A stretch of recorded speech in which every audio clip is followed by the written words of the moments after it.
ស្រទុំភ្នំជប់ជើងមេ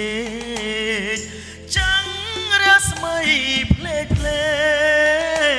ចជ្រែករាត្រីរន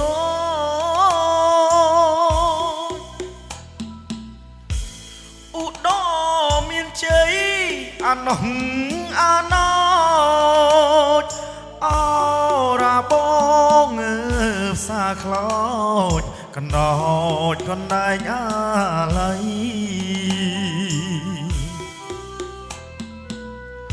ប្តីគេទៅជួញគេទួញអាណិតបងស៊ូបដោជីវិតស្ថិតនៅក្នុងដងព្រៃអបភ្នំដងរែកខណ្ឌចែកទឹកដីខ្សែលោហិតនៅនិស័យអាឡ័យបីដូចអង្គញី